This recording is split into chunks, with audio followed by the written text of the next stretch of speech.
else than just money.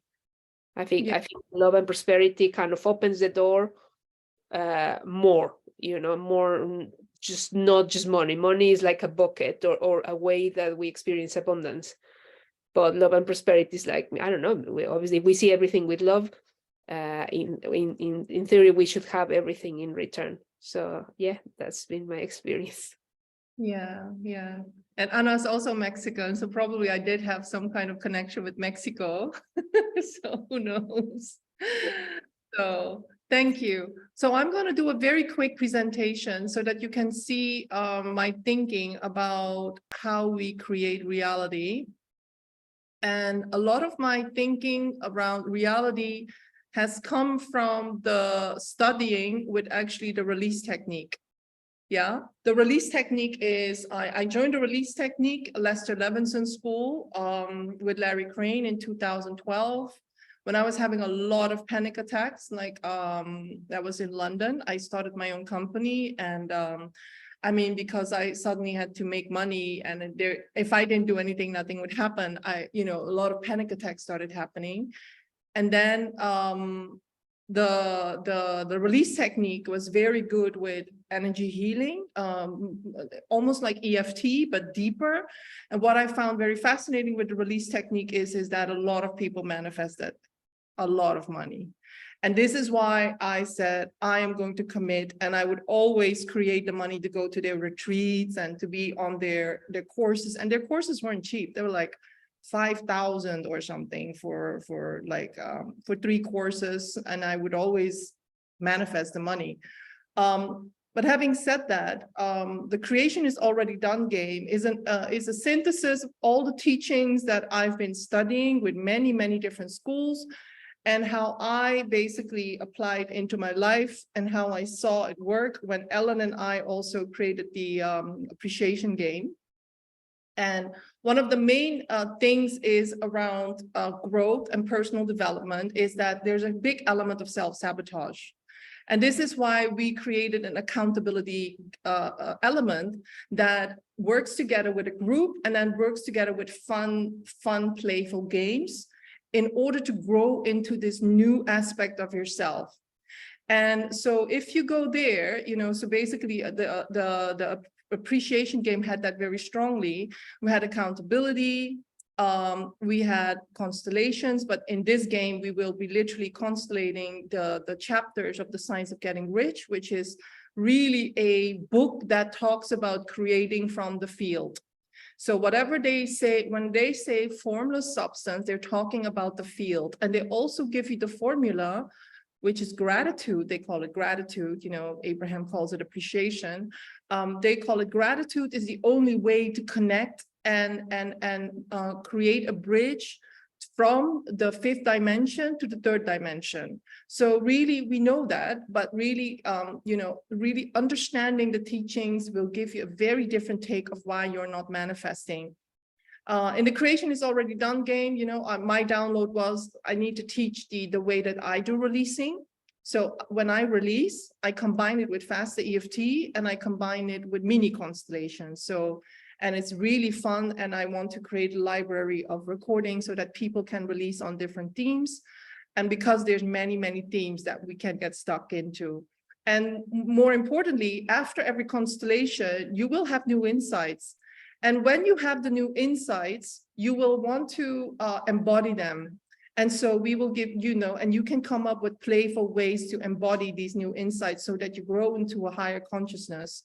So basically, this is the David Hawkins scale. And I really had a download a few years ago. I was in Amsterdam, and it said, you're now going to read Power versus Force. And funny thing was, I had the book Power versus Force, but I never understood it. But because I trust my downloads, and it didn't feel like I was saying it to me, it felt like angelic guidance. I started studying Power versus Force, and ever since then, I really understand that most of the time when we're not manifesting, we're basically under 200. And of course, in the release technique, they also teach us this. But I started understanding way more about how energy can become much more powerful when we get out of victimhood. And the level of victimhood is anything under 200. So in courage, we're taking responsibility for our lives. So, and this is when we gradually start to create more positive, desired type of manifestation. So when you think of the reality as it's responding to you as an electromagnetic being, and your thoughts are creating a reality from because you are that powerful, then you can see that if you understand that really, you can create with either these higher levels of consciousness, which is where really a lot of success starts to happen in your life, a lot of effortlessness starts to happen, or you can stay stuck here where everything is effort and a lot is about feeling powerless and feeling like a victim. And so to go back to effortless, instant manifestation, if you don't have resistance, so let's say you're very good in manifesting, I don't know, free trips or something, and you just have this baseline of free, I always manifest free trips, you're in joy or in love or appreciation for it or in acceptance for it. So people that have a lot of joy, they manifest very, very quickly because their field has no resistance to giving them what they are imprinting on the field. And but it's, of course, it's easier said than done. It's not easy to go from here to here. This is why I got together all the tools that I've been using because they help me. And I think I gathered the best tools because for so many years I was having panic attacks and although I knew everything, I would self-sabotage things. And so for me, what I have put together works for me. It might not work for everybody, but I can definitely share a lot about what I've done. So the way that there will be another webinar where I explain how the creation is already done game basically works. But to go back to the quantum field, the quantum field is called the formless substance. And this is really why we're going to study Wallace D. Waddell, Science of Getting Rich. It talks about there's a thinking stuff where that is everywhere, yeah? And it's everywhere. It's in your body, it's in your money, it's in your house, it's in your bosses. And a thought in this substance produces the thing that is imaged by the thought. Man can form things in his thought, and by impressing his thought upon formless substance, the quantum field can cause the things he thinks about to be created. And, when Dr. Joe asked us to do the dimensionalization meditations, he basically is asking us to do this, yeah? And this is why I think, there's a lot of, this is why a lot of people love Dr. Joe, because he made it more, he gave us this information in a more easy to understand way than Wallace D. Waddell's. Wallace D. Waddell's was using quite old language. It feels like you're reading a Bible or something. So Dr. Joe has brought it, I think, to the masses. And Abraham Hicks tried it in their way, but they weren't mentioning the formless substance. But I think the understanding of the quantum field and that we're part of it, and that it's a field of infinite possibilities where everything is happening right now, I think that's a very important element to understand. So if you go back to my own understanding and experience working with the release technique, in the release technique, they gave us homework to manifest money. So I manifested after a lot of having to go through my programs. I think I was the last person to manifest $100 by thought alone. And I manifested a person asking me for my bank account number because she wanted to send me money.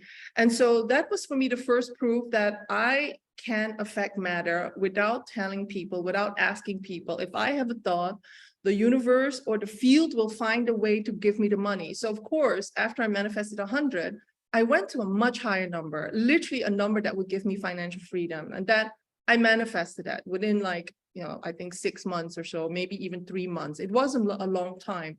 So I can tell you, as a matter of fact, you are imprinting the quantum field with your consciousness, but there's a lot of clearing that needs to be done. So in the release technique, so this technique has really informed me a lot because after manifesting that huge amount of money, I was like, what else is possible? This is crazy. Like it came in a way that I didn't expect. And it came in a way that everybody was winning. And I mean, literally, I didn't even have to work, because in the release technique, they don't even believe in working, but they believe working is for slaves. But, you know, I have other thoughts about working. I see work as love in action, which is what you do, even if you wouldn't get paid for it, and you're actually spreading love. So going back to the release technique, it has informed me a lot about how 3D and 5D intersect. So the way they explain it is your picture, which is your current beliefs or the way that you're witnessing the world, is a reflection of your picture, which is something that you have been imprinting in the 3D world. And you keep experiencing it because you're witnessing the 3D and you're thinking, this is my reality. But actually, there's something happening in a higher dimension, which is where you are the projector. So whatever you're projecting plus your emotions creates manifestation. So if you then go to rigid beliefs, yeah, something that you know, no, I'm going to believe this. I don't care what you say, you know, plus a feeling of lack, you know, rigid feelings, you will create conflicting manifestations. So let's say you believe money is a struggle, or running my own business is a struggle, and you're feeling that too, and your body completely confirms it. Of course, you're going to be, you know, you might have a desire, or you might be listening to affirmations about, oh, actually, I want to earn money doing what I love, and it should be easy, and I want to have, you know, a huge amount to live from and have a, you know, freedom lifestyle. It's not going to happen, because you're imprinting your subconscious imprint on the formless substance, which is the quantum field, is creating exactly who you are. Yeah. So this is basically your state of being. So when you go then to the next one, and this is a very scary one, Andrew Carnegie is the guy who commissioned Napoleon Hill to write Think and Grow Rich. Yeah, Andrew Carnegie was a self-made multimillionaire. So basically, this is something that really made me scared, and really, and I shouldn't be scared, but it means that everything that you think, any idea that is held in the mind, that is either feared or revered. So whether you fear it or you love it, will begin at once to clothe itself in the most convenient and appropriate physical forms available. So if you understand that, you know, in the release technique, they also say, fear it, appear it. I had a lot of fear. So this is why I was fearful, right? I was, oh my God. So this is why I am really taking responsibility to clearing my fears, to use any energy tool possible to not let fear become me. Because I know that the collective has enough fear that can feed on me. So I am not going to allow that by clearing it, so that I become a vessel for higher consciousness. So, but if you understand that you are the field, then you can also take responsibility. Yeah, you don't have to fall back into victim consciousness, and you can own back your power of being a creator. So imagine that you have a dream or a desire or a wish, but you feel negative emotions under 200 in the David Hawkins scale. You're going to manifest things that are wobbly. Yeah. So if you haven't trained your vessel, your body, the mind became the body, and you are imprisoned in feelings of despair, fear, like I was always having panic attacks. I was always self-doubting, devaluing myself, never felt good enough. I mean, if that is the vibrational set point that you live on, and you have a lot of dreams, because I also had a lot of dreams, you're still going to manifest a lot of conflicting manifestations. So, and of course, this is what Dr. Joe, HeartMath, everybody is teaching us. You have a desire, and you train your body through practice to stay in elevated emotions of trust, surrender, to go into a place of oneness. I am the field, so I'm already one with this desired reality. If you can train that, you can give thanks for something that hasn't even happened yet. And you're not desperate for it to happen. You are okay if it happens or not. So gratitude in advance for your life, for the unfolding of this manifestation, plus positive expectations, not, negative, fearful expectations. Is you're creating from oneness, you have positive manifestations. So what I think you can do is, what we do in the Creation is Already game is we help you create more of the positive expectations and the state of oneness, state of creation, by play and accountability, so that you can really stay, you can basically prune the neural network of scarcity and fear, and you're creating new neural networks through play. Yeah. So I was listening yesterday. I was listening yesterday to a guy, Joe Gallenberger, who wrote the book Liquid Luck, and I posted it in the Mighty Networks. And he does a lot of trainings with people to do psychic stuff, to like gambling and slot machines, and also, things in the casinos. And and also the lottery. And he said something that, you will understand later. And I was blown away by it yesterday. He said, the people that can be playful about winning the lottery, and the people that completely become one with love, unconditional love, they are the ones that win the lottery when they're studying with him. So, but he did mention play. He didn't say the people that come and study with me and they are desperate, they want to win the lottery, they win. No, he said, people that are lighthearted and playful, and the people that are able to stay in love, they affect the quantum field. And he is saying exactly what the science of getting rich is teaching us. It's what Dr. Joe is teaching us. So for me, what I created was create a game around it, where you combine play and accountability to connect to the quantum potential. So, and of course, when you do this long enough, you have a vibrational frequency of faith. And of course, Abraham says what faith really is achieving the vibrational frequency of your desire before the reality has shown itself to you. Yeah. So if we understand that in the higher dimensions of our mind, the higher mind, the divine mind, that we can think the thoughts of God, we can think the thoughts of all infinite possibilities, and we can accept it and give thanks for it, then these things must show up in our life. Yeah. So, but of course, I know myself, I manifested my husband when I was 49. I've been manifesting a beautiful relationship for years and it didn't happen. Why? Because I was basically, some of you know this, I was always studying the abundance teachings because I had a program. I don't want to be like my mother, who is staying with a man who is such a horrible, not even loyal to her, cheating on her, blah, blah, blah. So my escape was financial freedom, like for myself. I never have to stay with a man because of money. But then I completely ignored the healing work with my love life. And so this is why when I was 49 and I had this beautiful relationship that broke up all of a sudden, of course it was karmic, I believe, and it broke my heart so much. I really started to work on all my relationship blocks and I tackled it. I really thought, I am now going for it. I'm no longer going to ignore it and say, oh, I hope for the best. I hope this soulmate will just appear. Literally all the things that I didn't look at started manifesting. And so this is why I think thinking is the hardest and most exhausting of all labor, and hence many people shrink from it. So in your manifestation journey, it could be that there are things that you've tackled and there are things that you didn't want to tackle because it was just hard work. And I will tell you, it is so worth it. And we can do it in a way that is fun, in a group setting where you feel safe and where you look forward to do this transformation work.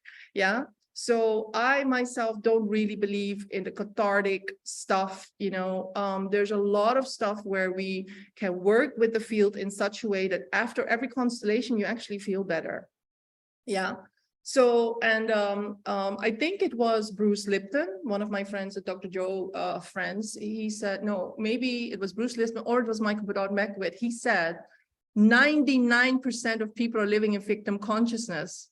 And to be honest, I still live in victim consciousness. If I listen to the news and I hear about what the banks, what they want to do with the banks and, you know, and social credits and whatever, I feel like a victim. Yeah. So, but imagine that Abraham doesn't believe in victimhood. You think you are victims living life by chance. You think there is fate or luck, and there's none of that. There's only the application of law, either intentionally or by default. So for me, I want to challenge myself. I want to challenge my victim consciousness around feeling powerless around the financial systems in the world, and about what is going to happen, you know, with the, you know, the scarcity and nocebo type of, you know, news that the media is propagating. So, and of course, when we're a victim, we're separate. We're separate from responsibility. We're separate from the divine mind, and we're separate from our own power. So what I want to do is also, you know, really make us understand that the stuckness that we have in our lives is because we're observing this reality. And then let's say you have a picture of it's hard to earn money.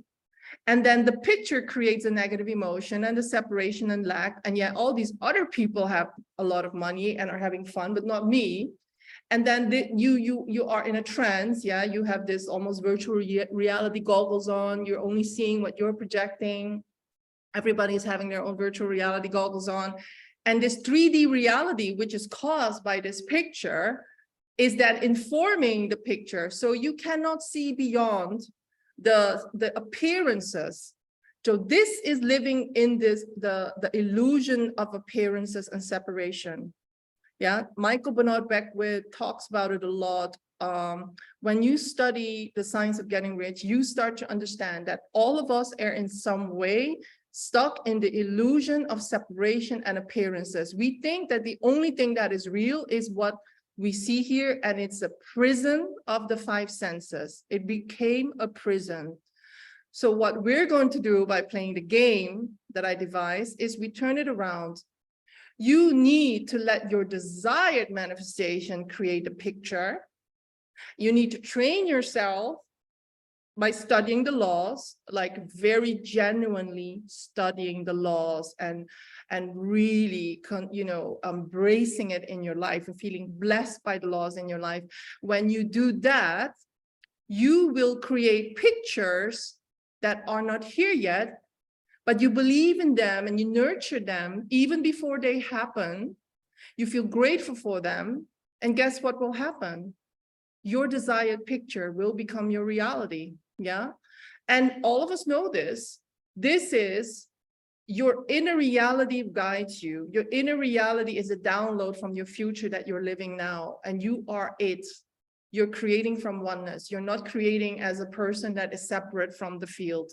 You are the field and you are the divine possibilities.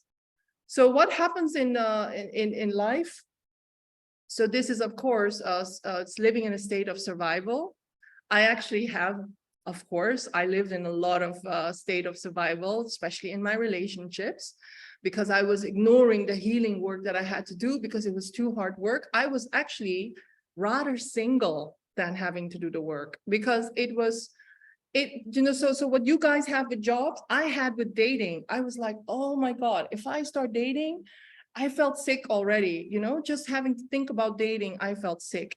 So if you replace this with money, you know, it's the same thing. Whenever you think about this area of life that has been so disappointing, you're observing state of survival for yourself. And the divine hand is trying to help you, but you're not closing your eyes. You're trying to figure it out because you're trying to figure it out with the limited knowledge of the mind. And we have to understand what the mind is. The mind is a recording and playback machine.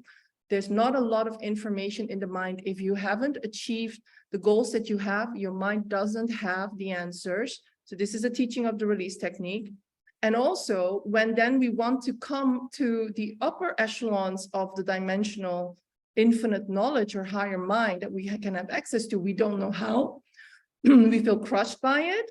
And also, we don't know how to climb the ladder, right? Because we don't have the right tools. So this picture is going to tell you that consuming a lot of information, going to a lot of webinars, buying an information product that doesn't give you the energy healing, that doesn't allow you to clear your energy, will not work.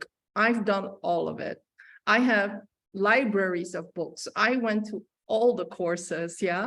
So unless a course gives you a way to clear these energies and to study the higher mind and to integrate the higher mind into your body, you're going to face this, which is, you know, there's a ladder, but you are still stuck in the emotional a neural network of survival. And so it's almost like you cannot, you know, you cannot fill a cup that's already full. If your cup is full of these emotions, and these are the only neural networks you have been training, you cannot actually not actually be given the ladder to climb up in the emotional scale. Clearing work is very, very important. And you have so many tools here. I've selected a few that worked for me, and it's for you to find out whether they work for you as well. I work with them in a different way than the normal schools teach it.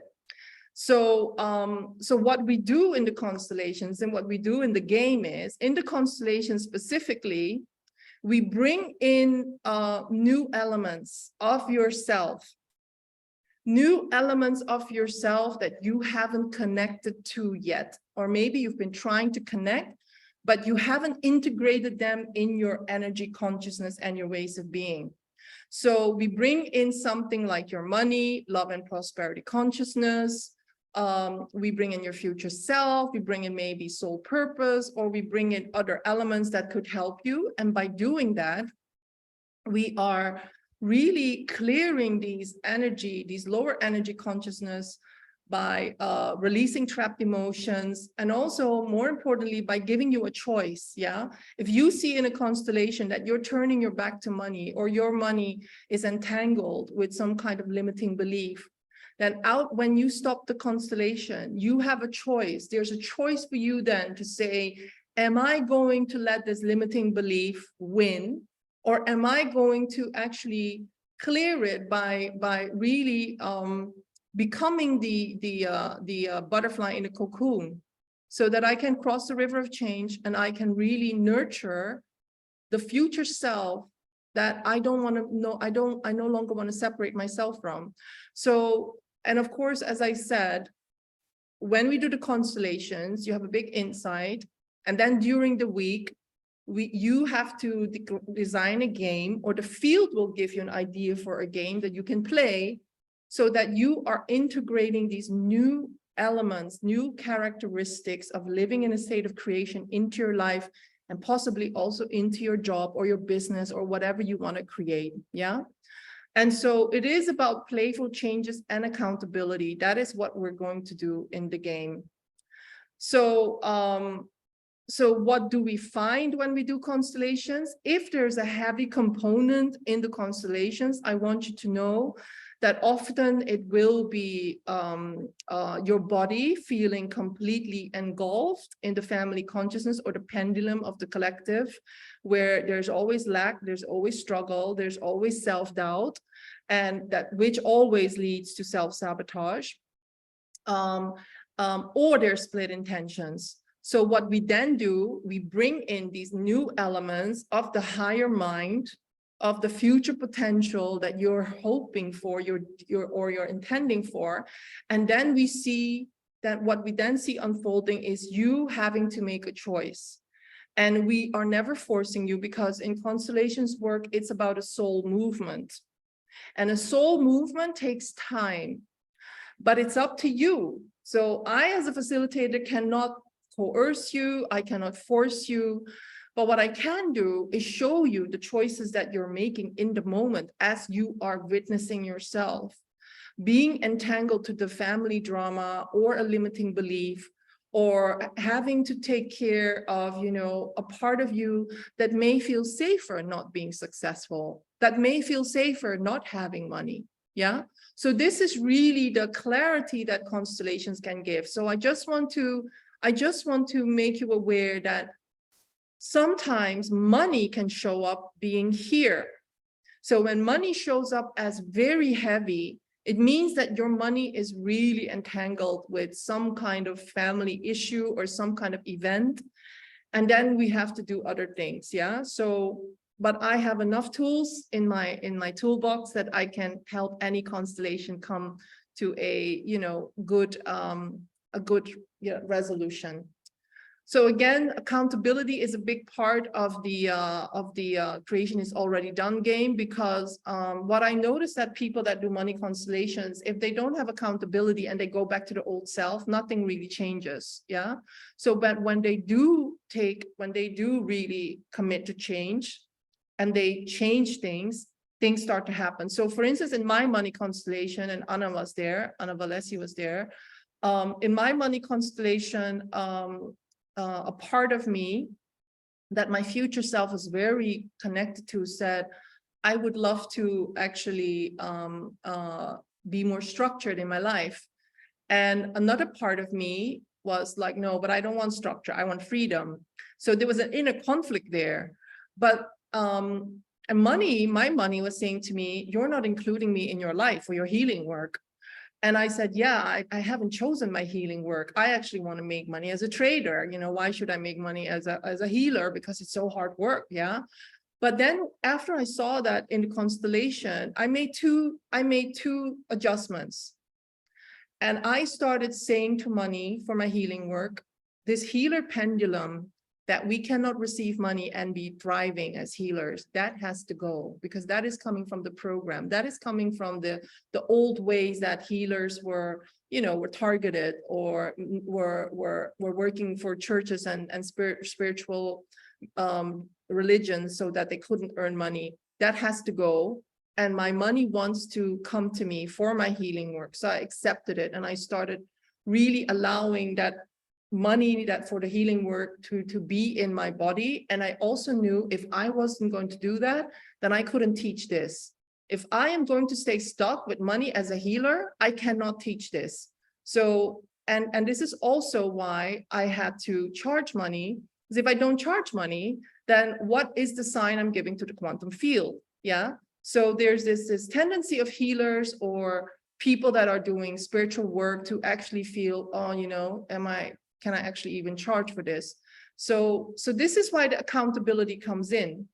The accountability is that you are making changes, and even though it feels uncomfortable, because literally I didn't feel comfortable about charging money. I would rather give everything away for free and make money with other things, but then I'm not healing this part of my karma.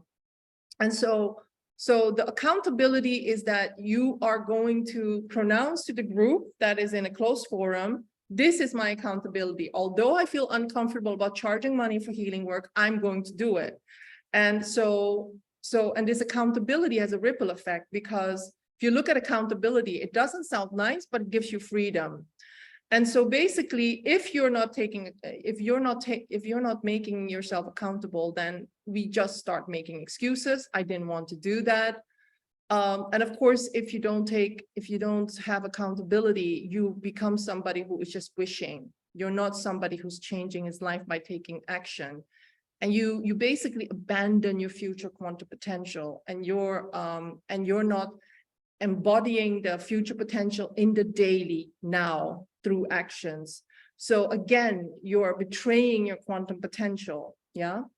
So and you're not taking responsibility. And if you're not taking responsibility, you're staying in the lower scale of consciousness of the David Hawkins scale, which is you are in fear, you are in lack, you are in victim consciousness and separation consciousness. And so I didn't want that. Yeah, and of course, accountability really allows you to play with courage, which is I am scared of asking for money because I had some kind of program that I had to give things away for free as a healer because I had other money manifested. I didn't need the money. But then I was thinking, no, this is a program that I'm running. And what program am I running? I'm going to do it even if it makes me uncomfortable.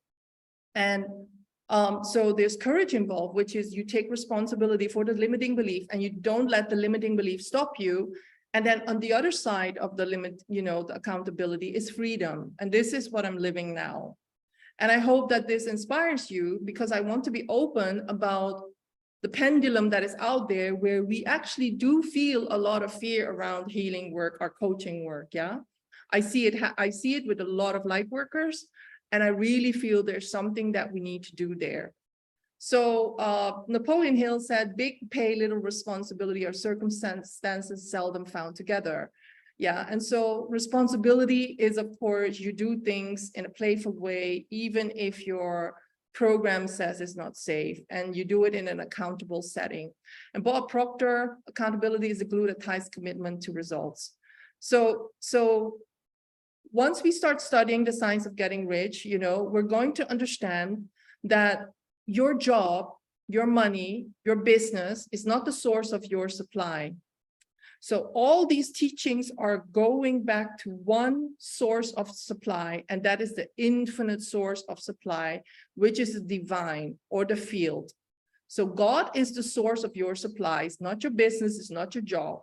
So once you start to devote your life to the divine and to what the divine wants to channel through your talents and skills, and even through your struggles, then all your financial and other needs will be met every moment of time and point in space, because you are creating from the divine mind. Yeah. So there's four steps, and I will actually explain that in another webinar about how we do that in the game. But I hope that this was helping you guys to really see how you've been creating. So I also sent this to people. I don't know whether I can find it. Okay. So I created a worksheet, and I think it is, I think if you could take maybe 5 minutes time right now to look at an intention you have about a manifestation. It could be, I want to find a job, or it could be, I want to find creative ideas, divine ideas to find the right to take the right action for my business. I think it would be good to see what is your vibrational set point now. What are you focusing on? You know, it could be focusing on all the rejection or all the hard work or struggle. How are you feeling? You know, how do you feel it in your body, and how does it make your body sit? How do you start walking when you are thinking about this specific intention? And what are your thoughts? You know, what is the thought that you keep thinking? Which neural network are you running? And where are you in the scale of consciousness? And the scale of consciousness is very often fear, sometimes apathy, sometimes it's desire. And desire in the David Hawkins scale means that I want it, but I don't believe I can have it. And I think, you know, if you could just fill this in for yourself, I think it would really help. So because after this, we're going to do some constellation work. And what I'm very, very curious about is that after doing this piece of homework, whether this is reflected to you in the constellation or actually something else shows up. So I think you can do this on your own piece of paper, or I actually sent all of you also this little PDF. So I'm going to play some music for 5 minutes. And so really think about it. So basically this 3 parts, or this 4 part, is actually Tony Robbins. He calls it the triad. So, and he says that the 4 different parts here, they actually create your state of being. So that is where I get it from. So let me play some music.